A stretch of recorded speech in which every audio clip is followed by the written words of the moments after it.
హవేలీ గన్పూర్ మండల కేంద్రంలో మన దేశ రాజధాని అయిన ఢిల్లీలో భారతీయ జనతా పార్టీ ఘన విజయం సాధించడంతో హవేలీ గన్పూర్ బీజేపీ కార్యకర్తలందరూ కూడా ఘనంగా సంబరాలు నిర్వహించి పటాకులు కాల్చి స్వీట్స్ పంచడం జరిగింది. విపరీతంగా పోరాడినటువంటి ఢిల్లీ ఎలక్షన్లలో అన్ని పార్టీలు కూడా సమఉజ్జీలుగా ఉన్నాయి.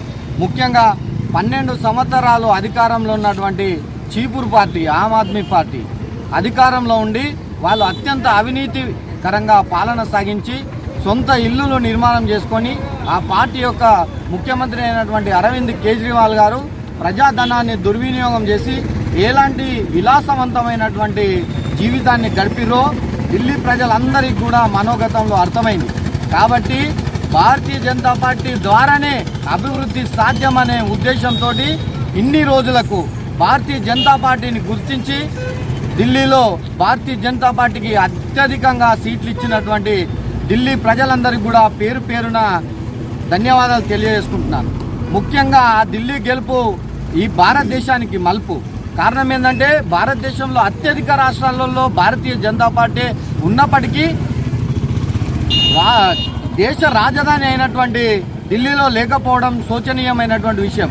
అయినా ఇన్ని సంవత్సరాలకు భారతీయ జనతా పార్టీని పట్టగట్టినటువంటి ఆ ప్రజానీకానికి అందరికి కూడా ధన్యవాదాలు తెలియజేసుకుంటూ ఈ యొక్క గెలుపు ఈ తెలంగాణ మలుపు. తెలంగాణలో కూడా బీరాలు వలికేటటువంటి మన రేవంత్ రెడ్డి గారు ఒక ప్రజలకు సంబంధించిన పాలన కరెక్ట్ చేయక 6 గ్యారంటీలని ఆ గ్యారంటీలని ఈ గ్యారంటీలని ఏవి వెలగబెట్టక 24 గంటలు ఆ ప్రభుత్వం గాడిదగుడ్డు ఇస్తుంది ఈ ప్రభుత్వం గాడిదగుడ్డు ఇస్తుందని మంది మీద ఏడవడం తప్ప అతనికి ఇప్పుడు చెంపపెట్టు లాంటి చర్య ఇది. ఢిల్లీలో అదే గాడిదగుడ్డు వచ్చిందని చెప్పేసి నేను ఈ సభాముఖంగా తెలియజేస్తున్నాను. ముఖ్యంగా ఏంటంటే తెలంగాణలో ఉన్నటువంటి స్థానిక ఎన్నికలలో కూడా ఎంపీటీసీ జడ్పీటీసీ సర్పంచ్ ఎలక్షన్లలో కూడా భారతీయ జనతా పార్టీ కార్యకర్తలందరూ కూడా సైనికులుగా పనిచేసి ఆ ఢిల్లీలో ఏ విధంగానైతే విజయం సాధించి పెట్టారో ఇక్కడ కూడా ప్రతి ఒక్కరు విజయం సాధించి పెడతారని చెప్పేసి నేను అనుకుంటున్నాను. ఎందుకంటే ప్రజలందరూ కూడా టీఆర్ఎస్ పార్టీని చూసిరు, కాంగ్రెస్ పార్టీని చూసిరు, బీజేపీ పార్టీని కూడా చూడండి. డబల్ ఇంజన్ సర్కార్ అంటేనే అది. రాష్ట్రంలో కూడా అధికారంలో ఉండాలి, కేంద్రంలో అధికారంలో ఉండాలి. అప్పుడు ఉన్నప్పుడైతేనే మన యొక్క అభివృద్ధి సాధ్యమవుతుందని చెప్పేసి ప్రగాఢంగా నమ్మేవారిలో నేనొక్కని.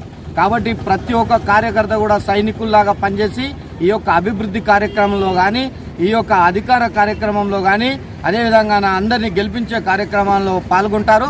ప్రజలందరూ కూడా మాకు సహకరించాలని చెప్పేసి మనస్ఫూర్తిగా ఈ సభాముఖంగా వేడుకుంటున్నాను. బోలో బోలో భారత్ మాతా కీ బోలో బోలో భారత్ మాతా కీ జై శ్రీరామ్ జై బీజేపీ ఢిల్లీ గెలుపు ఢిల్లీ గెలుపు. For more updates, subscribe to our channel. Thank you so much.